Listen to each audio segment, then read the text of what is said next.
আমরা নির্বাচন পূর্ববর্তী সময়ে বিএনপির আরেকটি চরিত্র লক্ষ্য করেছি, সেটা হলো তলে তলে বিএনপি সারা দেশে গণভোটে ন্যায়ের পক্ষে ক্যাম্পেইন করেছে, কিন্তু প্রকাশ্যে সে ন্যায়ের পক্ষে কথা বলার দুঃসাহস তাদের ছিল না, সেই সৎসাহস তাদের ছিল না। এই জন্য লক্ষ জনতার সামনে বিএনপি প্রধান জনাব তারেক রহমান সাহেব গণভোটে হায়ের পক্ষে তিনি ক্যাম্পেইন করতে বাধ্য হয়েছেন। আমি জিজ্ঞাসা করি, উপরে এক কথা তলে তলে আরেক কথা বলে, এটাকে আমাদের দেশে কি বলে?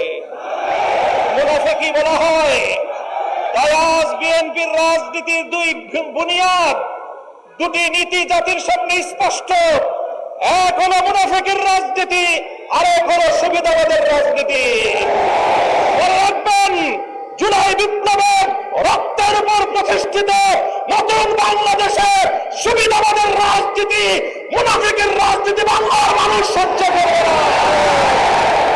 জনগণের পক্ষে, দেশের পক্ষে আপনারা যদি অবস্থান গ্রহণ করতে ব্যর্থ হন, দেশের জনগণের ম্যান্ডেটকে যদি আপনারা বৃদ্ধাঙ্গুলি প্রদর্শন করেন, বারবার বলছি, এদেশের জনগণের গণরায়কে যদি হাইকোর্ট দেখান, এদেশের জনগণ রাজপথে আপনাদেরকে মোকাবেলা করবে ইনশাআল্লাহ।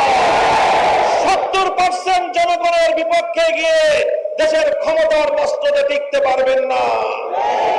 শহীদ জিয়াউর রহমান, বেগম খালেদা জিয়ার সন্তান, কান খাড়া করে শুনে রাখেন, জনতার বিরুদ্ধে গিয়ে কেএম হাসান আজিজ মার্কা নির্বাচন করার চেষ্টা করলে পরিণাম শুধু আপনারাই পড়বেন তা নয়, আপনাদের অপকর্মের কারণে দেশপ্রেমিক রাজনৈতিক সংগঠনগুলোর নেতা কর্মীরা 28 আগস্ট কিভাবে রক্ত দিয়েছে ঢাকার রাজপথে বাংলার মানুষ সে কথা ভুলে যায় নাই।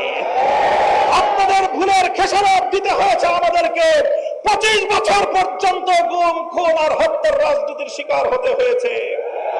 তাই আমরা চাই ভালোয় ভালোয় দেশ পরিচালনা করেন, জনগণের রায়ের প্রতি শ্রদ্ধা প্রদর্শন করেন, অন্যথায় রাজপথে, সংসদে আমরা আপনাদেরকে মোকাবেলা করবো ইনশাআল্লাহ। আসসালামু আলাইকুম ওয়া রাহমাতুল্লাহি ওয়া বারাকাতুহু।